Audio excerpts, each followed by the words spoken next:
ابھی میں نے قرآن کریم کی سورۃ الاعراف کی چھوٹی سی آیت دعا ہے، ربنا لا تجعلنا مع القوم الظالمین، کہ اے اللہ، اے ہمارے رب، ہم کو ظالموں میں مت شمار فرما، ظالموں میں مت شمار فرما۔ سورۃ الاعراف کی آیت اور اس کی قبل کی آیت، اس کے بعد کی آیت، اس کی تفسیر یہ بتاتی کہ روز محشر جب یہ اعراف والے دیکھیں گے کہ لوگوں کو، ظالموں کو دوزخ میں گرتا ہوا، دوزخ میں جلتا ہوا، تو چیخیں گے کہ اللہ ہم کو ان میں شمار مت فرما۔ کہ جب وہ لوگ پکاریں گے ربنا لا تجعلنا مع القوم الظالمین، ہم کو ان میں شمار مت فرما۔ پوری دنیا کا قانون ہے، کسی بھی ملک کا قانون ہے کہ کوئی آدمی کسی پہ ظلم کیا، کسی کو قتل کیا، اس کے ساتھ ہمدردی رکھنا، اس کے ساتھ اٹھنا بیٹھنا، اس کے عمل کی مذمت نہیں کرنا، تعریف کرنا اور اس سے محبت کرنا، اس بات کی دلیل ہے کہ اس کا شمار اسی قاتلوں میں ہوتا۔ دنیا کا بھی قانون ہے، آخرت کا بھی قانون ہے، یہ دو قانون ہیں کہ دنیا کا بھی یہی، آخرت کا بھی۔ اس لیے اللہ فرما رہا کہ دعا کرو کہ اے اللہ مجھ کو ظالموں میں سے مت شمار فرما۔ کتنا ظلم ہو رہا، اب اندازہ لگائے آج فلسطین پہ۔ ہم بڑے مزے میں ہیں کہ ہم یہ سمجھ رہے ہیں کہ یہ مکان ہم کو شیلٹر دے گا، یہ مکان بہت بن گئی ان کے لیے۔ اوپر سے بم گرے، آدمی کھانا کھاتے رہ گیا، معصوم بچے سوتے رہ گئے، اور ماؤں کی گودیں اجڑ گئی، عورتیں بیوہ ہو گئی، بچے یتیم ہو گئے، ان کے لیے کھانا بھی نہیں ہے، پانی بھی نہیں ہے۔ یہ اس نے، آپ دیکھیں کہ موسیٰ علیہ السلام کی قوم تھی، ان کو فرعون سے واسطہ تھا، ایک شداد کے زمانے میں ایک شداد سے واسطہ تھا، نمرود کے زمانے کے لوگوں میں ایک نمرود سے واسطہ تھا۔ ہمارے نبی خاتم النبی، تمام نبیوں کی جتنی کرامات ہیں، جتنے ان کے معجزات ہیں، جتنے اللہ نے ان کو نعمتیں دی، وہ تمام نعمتوں کو جمع کر لو، اور تمام معجزات کو جمع کر لو۔ اس نے تنہا ہمارے نبی کو وہ تمام معجزات دیے جو آدم سے لے کر عیسیٰ تک جتنے انبیاء کو دیا تھا۔ یہ شرف ہمارے نبی کو ہے، یہ شرف ہمارے نبی کو ہے۔ سلیمان علیہ السلام پرندوں سے گفتگو کرتے تھے، ہمارے نبی سے بھی اونٹنی گفتگو کرتی تھی، ہرنی گفتگو کرتی تھی، جھاڑ گفتگو کرتے تھے، اور عصا موسیٰ علیہ السلام کو تھا، ہمارے نبی کی یہ انگلی کافی تھی کہ چاند دو ٹکڑے ہو جائے۔ اب اٹھا کے دیکھیں، میں کہاں آپ کو لے کے جانے والا ہوں وہ سوچیں آپ، کہ میں وہاں سے لا رہا ہوں کہ بھئی جتنا بڑا عظمت والا نبی اور اس کی امت بھی عظمت والی، نبی نے فرمایا کہ میری امت سے اللہ آخری میں آئے گی، روز محشر حساب پہلے لیا جائے گا ہم سے، پہلے چھٹی، پہلے حساب۔ اسی انداز میں ہر نبی کے دور میں جو ایک ظالم تھا، اور پھر اسی ظالم سے ان کو واسطہ تھا، لیکن امت کو نعمتیں بڑی تھی، امت کو نعمتیں بڑی تھی، اور اللہ نے کیا کیا، ان تمام ظالموں کو ایک جگہ کر کے آج ہمارا واسطہ وقت کے فرعون سے بھی ہے، نمرود سے بھی ہے، شداد سے بھی ہے، یزید سے بھی ہے، چار سے آپ اندازہ لگائیں۔ نعمت بھی بڑی ہے تو اس کے پیچھے آپ اندازہ لگائیں کہ اس کے پیچھے اللہ نے یعنی ہمارے لیے مصیبتیں بھی بڑی رکھی۔ میرے نبی نے فرمایا کہ آدم سے لے کر عیسیٰ تک اللہ نے جتنے نبیوں کو آزمایا، جتنے نبیوں کو آزمایا، جتنے نبیوں پر مصیبتیں آئیں، آزمائشیں آئیں، وہ تمام کو ایک جگہ کر لو، حدیث ہے، ایک جگہ کر لو، وہ تمام مجھ محمد پر وہ تمام مصیبتیں آئی. نبی نے بڑی مصیبتیں جیتی ہمارے، خود کے لیے نہیں، امت کے لیے. آپ نے پیٹ پہ پتھر مارا، آپ ایسا نہیں تھا کہ نبی کو کھانا میسر نہیں. ایک مرتبہ نبی باہر نکلے، باہر دوپہر کا وقت تھا، اب باہر آئے. اب تو آپ نے دیکھا کہ دوسرے اصحاب بھی باہر آئے، مولا کائنات یہ مرتضیٰ علیہ السلام بھی باہر آئے. نبی نے پوچھا کیا بات ہے، نماز کا تو وقت ہے نہیں، کس وجہ سے تم باہر ہیں؟ تو انہوں نے کہا یا رسول اللہ بڑی بھوک لگی، گھر میں کھانے کو کچھ نہیں. ہم گھر میں اس لیے نہیں بیٹھے کہ گھر میں رہنے سے اور بھوک کا احساس ہوگا. تو نبی مسکرائے بولے ہاں میری بھی یہی حالت ہے، مجھے بھی بھوک نے تنگ کیا. نبی مجبور نہیں تھے. نوجوان یہ پیغام لے لو، لوگ یہ سمجھتے کہ چھٹائی پہ سوئے نشان آ گئے تھے، پیٹ پہ پتھر باندھے کھانا نہیں تھا. نبی نے کیا کیا؟ صبر اور قربانی سے کام لیا. پھر اس نبی کی طاقت دیکھیا. آپ مسکرائے. تمام اصحاب جو آپ باہر آئے تھے، جس میں حضرت ابوبکر رضی اللہ تعالیٰ، عمر بن خطاب اور دوسرے بھی تھے. آپ مسکرائے. آپ بولے کہ اچھا تم کھانا چاہتے ہو؟ کھانا چاہتے ہو؟ بولے یا رسول اللہ بھوک شدت کی ہے، شدت کی بھوک ہے. تو بولے ٹھیک ہے. بولے مولا کائنات سے فرمائے کہ علی جا، کھجور کا جھاڑ تھا اور کھجور کا موسم نہیں تھا. آج جو آپ کو برس کے 12 مہینے کھجور مل رہی، یہ اس واقعے کی وجہ سے، اس واقعے کی وجہ سے. بات آئی تو بتاتے جا رہا ہوں کہ میرے نبی کے پاس پوری طاقت رکھتے ہوئے آپ نے صرف اپنی امت کے لیے تکالیف صحیح، آزمائش صحیح. پھر آپ نے کہا علی جا اس جھاڑ سے گئے نا، کھجور کے جھاڑ سے، کھجور کے جھاڑ سے کہ تازہ اور پکے کھجور دے. مولا کائنات نے یہ نہیں فرمایا رسول اللہ یہ جھاڑ ہے اس میں کھجور ہی نہیں آئیں گے کہاں سے. علی تھے، علی جن کے علم کے بارے میں نبی نے فرمایا میں محمد، میں نبی، علم کا شہر، علی اس کا دروازہ. میں علی، میں نبی، میں حکمت، میں تمام نبیوں کی حکمت ہے میرے پاس، تمام نبیوں کا علم میرے پاس، اور اس تمام علم کا حکمت کا دروازہ تنہا علی. نہیں پوچھا مولا کائنات نے ارے اب کہاں سے آئیں گے؟ آپ گئے کھجور کے جھاڑ سے گئے کہ اے کھجور کے جھاڑ، نبی کا حکم ہے کہ تازہ ترین کھجور دیں. کائنات دیکھتی رہی، اصحاب دیکھتے رہے کہ ہر جھاڑ سے، پتے سے تازہ کھجور آئی اور علی کے دامن میں گر گئی. اور وہ لے کے آئے، علی لے کر آئے اور بتایا کہ نبی نے فرمایا میں کھا لوں. تمام نے کھائی، بچ گئی تھی. نبی نے فرمایا علی گھر لے جا، فاطمہ اور حسن حسین بھی بھوکے، ان کو دے دے. جو اپنے کھانے میں سے لحاظ کرے. کسی صحابی کو نہیں بتایا اپنے گھر لے جاؤ، علی کو کہا کہ لے جاؤ. اور پھر کیا فرمایا نبی نے؟ علی اگر تو یہ کہتا کہ یا رسول اللہ اس موسم میں کھجور نہیں آتی تو میں محمد اللہ کی عزت کی قسم کھا کے کہتا ہوں کہ اللہ برکتوں کا دروازہ بند کر دیتا اور کھجور نہ ملتی. ویسے ہی ہوا. نبی ایک دعوت میں گئے، ایک صحابی، اس زمانے میں کوئی قصاب تھا نہیں، کوئی باورچی تھا نہیں، انہیں لوگ ہی کھانا بناتے. جس صحابی نے دعوت دی وہی کھانا بنا رہے تھے. شروا تھا، گوشت ڈال کے بناتے، روٹی کے ساتھ کھاتے.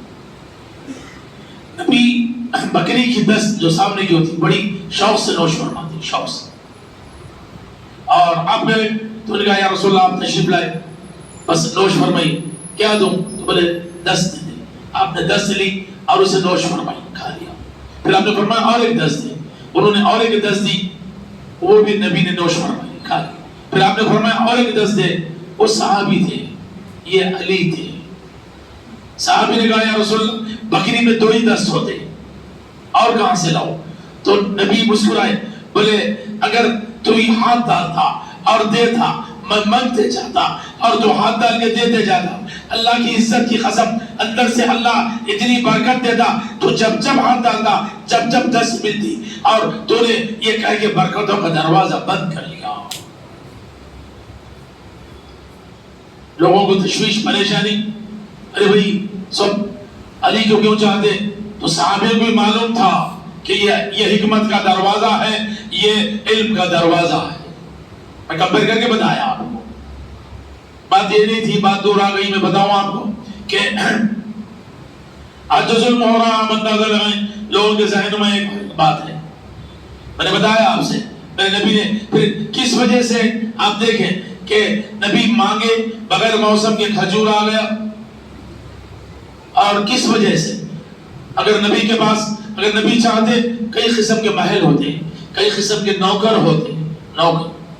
نبی نے کہا کہ میری آنے والی امت ایسا نہ سمجھے کہ بھئی ہاں انہوں نے دین کا کام کیا, ایسا بڑا محل تھا, ایسے بڑی دولت تھی, بھئی آج ہم کیسے کریں گے, ہمارے گھر میں تو چولہا بھی نہیں چلتا, ہم تو اتنے پریشان ہیں کہ ہمارے بچے بھوکے ہیں, ہم بھوکے ہیں, اب دین کی بات کہاں سے کریں گے, اب روزہ کہاں سے رکھیں گے, اب جہاد کہاں سے کریں گے, اب جو ہے سو تبلیغ کہاں سے کریں گے. نبی نے اپنی امت کی خاطر تکلیف سہی. نبی نے فرمایا مجھ محمد تنہا پر اتنی مصیبتیں آئیں کہ آدم سے لے کر عیسیٰ تک جتنے نبیوں پر آزمائشیں اور مصیبتیں آئیں, مجھ تنہا محمد صلی اللہ علیہ وسلم پر اتنی آئیں. کس کے لیے؟ ہمارے لیے.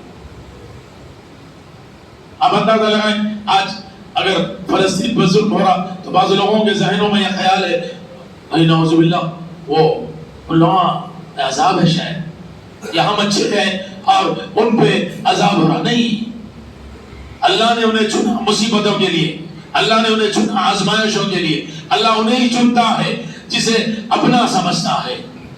آپ جس کو اپنا سمجھتے اسی سے کچھ ڈیمانڈ کرتے, راستے والے سے ڈیمانڈ نہیں کرتے.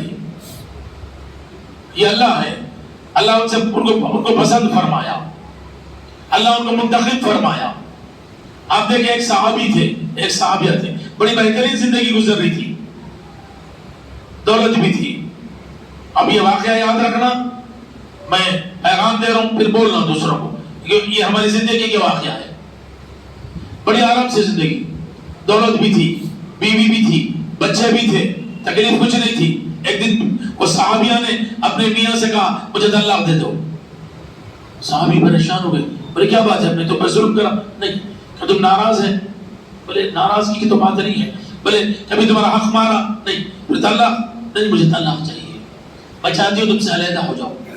وہ پریشان ہو گئے, بولے نہیں اب بات تو ایسی نہیں ہوگی, اب تو یہ بات نبی تک جائے گی. چلیے دو نکلے, ذری دور گئے, اس صحابی کو ٹھوکر لگی, یہ پاؤں کی ہڈی ٹوٹ گئی. بیوی نے کہا واپس چلو, واپس چلو. بولے کس لیے؟ اب طلاق نہیں چاہیے. بولے نہیں چاہیے. بولے وجہ؟ بولے بات نہ بولیں گے, اب گھر چلو. وہ گھر گئے, ان کے علاج ہوا. اس صحابی نے جو ان کے شوہر تھے انہوں نے اسے کہا کہ بھائی بتا دو کیا بات تھی کہ تم طلاق مانگنے جا رہی تھی, میری ٹانگ ٹوٹ گئی, کہ اس لیے تم پر مجھ پر رحم آیا؟ نہیں, اس لیے نہیں آیا. میں نے نبی سے ایک حدیث سنی اپنے کانوں سے. نبی نے فرمایا جو اللہ کا دوست ہوتا, جو اللہ کے قریب ہوتا, جسے اللہ پسند فرماتا, اللہ اسے طرح طرح کی آزمائشوں میں ڈالتا, طرح طرح کی مصیبتوں سے آزماتا. اللہ کبھی رزق تنگ کر کے آزماتا, کبھی بیماری دے کے آزماتا, کبھی اپنوں سے دور کر کے آزماتا, کبھی مسافر بنا کے آزماتا, کبھی کچھ چھین کے آزماتا. میں دیکھ رہی تھی جب سے تم سے شادی ہوئی, نہ تمہیں مصیبت آتی, نہ بیماری آتی, نہ رزق کی تنگی آتی. میں یہ سمجھی کہ اللہ تم سے شاید ناراض ہے, لیکن جب تم چلے اور تم کو تکلیف ہوئی تو مجھے اس بات کا خیال آیا کہ نہیں, اللہ تمہیں تکلیف بھی دے رہا تو اللہ اب تم سے راضی ہو گیا. ہم سمجھتے کسی کی مصیبت دیکھ کے اللہ ہم کتنے اچھے ہیں, اللہ ہم کو مصیبت نہیں آئی, اس کو مصیبت آئی, شاید انہیں گناہگار ہے, شاید یہ عذاب ہے. نہیں, یہ عذاب نہیں ہے, انہیں گناہگار نہیں ہے, یہ اللہ کی حکمت ہے. جسے چاہے اس کو اسی انداز میں آزمائے. کیا بات تھی آپ اندازہ لگائے. یزید تو یہی چاہ رہا تھا, یزید تو یہی چاہتا تھا کہ بھئی اب آج لوگوں میں اور ایک ذہن میں ہے کہ بھئی اللہ آسمان پھٹ جائے, آگ اگل دے, زمین اسرائیل کو نگل لے اور زمین دھس جائے. ہو سکتا اللہ چاہے ہو سکتا، لیکن اللہ نہیں کرنا چاہتا، کیونکہ اگر اللہ آپ چاہیں، ایک آواز صبح آئی اور شام آئی کہ میں خالق کائنات ہوں اور میری عبادت کرو، تمام کی پوجا بند کر دو، بند ہو جاتی، دکھنے والا دکھنا نہیں، آواز آ رہی، ہر آدمی کرامت کے پیچھے، بڑے بڑے نگر بند، اللہ نہیں چاہتا، اللہ بولے نہیں، تم اپنے سے مجھے پاس آنا، تم تحقیق کے بعد میرے پاس آنا، تم اس کی بات ماننا جس کو میں نے دنیا میں بھیجا، نبی کی۔ اسی انداز میں آپ دیکھیں یہ ہو سکتا، لیکن اللہ آزما رہا، بھلے ان کے ساتھ کون ہے دیکھیں گے، کون ہے؟ ایران ہے۔ ہمارے ذہن میں یہ ہے کہ یہ شیعہ کافر ہوتے، کون ہے یہ فلسطین؟ اس میں 100% لوگ آپ تعجب کریں گے سلفی ہے، سلفی، ہمارے مسلک کے نہیں ہے۔ ملک کون کر رہا ان کی مدد؟ مسلک دیکھ رہا نہیں۔ اب اندازہ لگاؤ، میرے علی نے فرمایا کہ سنو میں نبی کی تم کو بات بتاؤں کہ مسلمان وہی ہے، ایمان والا وہی ہے جیسے ایک جسم ہوتا، ایک جسم کے کسی حصے میں تکلیف ہو جائے تو تمام جسم کو تکلیف ہوتی، پاؤں میں کانٹا چبھ جائے اور فوری دماغ ڈائریکشن دیتا، ہاتھ کو جھکو اور کانٹا نکالو، دماغ کی یعنی تخلیق الگ ہے، ہاتھ پاؤں جیسی نہیں، اس کی صورت شکل کام الگ، ہاتھ کا کام الگ، ہاتھ پاؤں جیسا نہیں، پاؤں دماغ جیسا نہیں، دماغ ہاتھ جیسا نہیں، لیکن جسم ایک ہے، فوری ڈائریکشن نیچے جھکو اور کانٹا نکال لو، تکلیف ہو رہی، جسم پورا ایک ہے۔ امت ایک جسم کی طرح ہو جائے، اللہ کی عزت کی قسم کامیابی، 313 تھے کامیاب، امت ہے امت، آج تفرقہ ہو گیا، تفرقہ، آج ہری ڈوبی والا ہمارا، پیلی ڈوبی والا نہیں، آج بغیر ڈوبی والا ہمارا نہیں، کوئی شیعہ سنی دیوبندی اور پھر یہ تمام بریلوی مسلک میں بڑھ گئے۔ اللہ بولا جب یہ اب اندازہ لگا کہ دشمنوں کی یہ چال تھی کہ تم امت بد بنو، اللہ نے قرآن میں کہا تفرقوا فرقوں میں مت بنو، انہوں نے بانٹ کے بتا دیا، ہم بڑھ گئے۔ ایک یہودی سے ایک مسلمان نے سوال کیا کیا بات ہے؟ جرنلسٹ کی بات ہے، اب جو ہو رہی اس کی بات ہے، کوئی قصے کہانی نہیں، پیغام ہے۔ میں کیا بات ہے کہ دنیا میں آپ اندازہ لگاؤ، گوگل سے لے کے کوکا کولا سے لے کے پیپسی سے لے کے گارنیئر سے لے کے ہر بڑا پروڈکٹ کا مالک اسرائیل ہے۔ کیا ہمارے کیا لوگوں کی عقل ختم ہو گئی؟ نہیں۔ تو اس نے پوچھا کیا بات ہے بھئی، کیا بات ہے کہ ہر بڑا پروڈکٹ، ہر بڑی تجارت تمہارے پاس اور اتنے امیر ان کے پاس، کوئی فقیر اسرائیل میں کوئی فقیر نہیں ملے گا، یہودیوں میں فقیر نہیں ملے گا، مانتا ہی نہیں، فقیر ہی نہیں ملے گا، تاریخ ہے۔ تو اس نے کہا کہ ہماری زندگی 3 اصولوں پہ ہے، تین اصول ہم زندگی گزارتے ہیں۔ ایک اصول یہ ہے کہ ہم علم حاصل کرتے ہیں، ہم علم کو نہیں چھوڑتے، ہمارا بچے سے لے کے بوڑھا تک ہر لمحہ یہ کوشش میں رہتا کہ علم حاصل کرے، ہم علم کا دروازہ اپنے اوپر بند نہیں کر لیتے، بھئی آج ہو گیا علم، آج ختم مکمل ہوگا، ہم کبھی نہیں سمجھتے۔ اب اندازہ لگائیں کس کی بات کر رہا ہوں، آگے سنیے۔ پھر اس نے کہا کہ ہم اپنے بچوں کو نوکر نہیں بناتے، اس کے ذہن میں یہ نہیں ڈالتے کہ یہ پڑھ کے نوکری کرنا ہے، ہم یہ بتاتے کہ تجھے علم حاصل کر کے دولت کمانا ہے اور یہ علم سے کچھ بننا ہے۔ ہمارے پاس آج تجارت ہے۔ تیسری آخری بات، اس نے کہا کہ ہماری قوم میں بھائی چارگی ہے، ہم ایک دوسرے سے محبت کرتے، ہم میں کوئی گرا ہم اسے ٹھوکر نہیں مارتے، ہم میں سے کوئی گرا ہم اسے اچھال نہیں دیتے، ہم اسے گلے لگا لیتے۔ کیا پیغام ہے؟ پھر اس نے ان سے سوال کیا، اس یہودی نے، اور تم جانتے ہو کہ یہ 3 چیزیں ہم کو کہاں سے ملی؟ مسلمان نے پوچھا بھائی کہاں سے؟ بولے ہم نے یہ 3 چیزیں تمہاری نبی سے لی، کائنات میں تمہارے نبی جیسا کوئی نبی نہیں، ان کے اخلاق جیسے کسی کے اخلاق نہیں، ان کے صبر جیسا کسی کا صبر نہیں، ان کی محبت جیسی کسی کی محبت نہیں، ان کا علم جیسا کسی کا علم نہیں، ہم نے وہاں سے لی۔ ہم کیا کریں؟ پہلی وہی آئی کہ بھئی اقرا پڑھیے، ہم پڑھنا ہی بھول گئے۔ ہم قرآن پڑھتے ہیں، اب اندازہ لگاؤ، قرآن پڑھتے میرے امام نے فرمایا اگر قرآن آنکھ سے پڑھو گے تو الفاظ نظر آئیں گے، اس میں دماغ شامل نہ ہو، آنکھ سے پڑھ لیں، صرف الفاظ ہی نظر آئے۔ پھر آپ نے فرمایا اگر آنکھ کے ساتھ دماغ شامل ہو جائے تو پھر کیا ہوگا؟ صرف الفاظ ملیں گے، آنکھ سے پڑھیں گے صرف الفاظ ملیں گے، اگر دماغ بھی اس میں شامل ہو جائے تو علم ملے گا، قرآن سے علم کہاں مل رہا؟ انہوں نے علم لیا۔ پھر میرے امام نے فرمایا اگر دماغ کے ساتھ دل بھی اس میں شمار ہو جائے، دل کے ساتھ اگر قرآن پڑھو گے تو پھر کیا ہوگا؟ محبت ملے گی، رحمت ملے گی۔ اللہ کتنی محبت ہم سے کرتا وہ معلوم ہوگا، اور کتنی رحمت اللہ کی ہمارے ساتھ ہے اب وہ معلوم ہوگی۔ معلوم ہی نہیں ہو رہا نا، بھئی رحمت ہے معلوم ہی نہیں ہو رہا، اللہ کی محبت ہے معلوم ہی نہیں ہو رہا۔ آپ مجھ سے محبت کرتے، اگر وہ معلوم ہو جائے تو میرے کو آپ سے محبت ہوتی۔ میں سمجھ رہا ہوں آپ مجھ سے محبت ہی نہیں کرتے، اس لیے کہ مجھے معلوم نہیں ہے۔ 70 ماؤں کی محبت رکھنے والا محبت کرا، ہم کو معلوم نہیں۔ دل سے پڑھو گے، دل سے، آنکھ کے ساتھ دماغ شامل ہو جائے، دماغ کے ساتھ دل شامل ہو جائے تو محبت ملے گی۔ پھر آپ نے فرمایا آخری بات، اگر روح کے ساتھ پڑھو گے، آنکھ پڑھ رہی، آنکھ دیکھ رہی، دل دماغ علم لے رہا، دل محبت اور اللہ کی جو ہے سو رحمت دیکھ رہا، اب روح اس میں شمار ہو گئی تو پھر اللہ نظر آئے گا، قرآن میں اللہ نظر آئے گا، اللہ ملے گا، اللہ ملے گا۔ وہ اللہ کہاں ملتا؟ قرآن میں ملے گا۔ کب ملے گا؟ جب روح پڑھے گی، زبان پڑھے گی تو الفاظ ملیں گے، دماغ پڑھے گا تو علم ملے گا، دل پڑھے گا تو رحمت اور پھر اللہ کی محبت ملے گی، یہ بھی بڑی بات ہے۔ لیکن روح پڑھے گی تو اللہ ملے گا۔ کہاں سے؟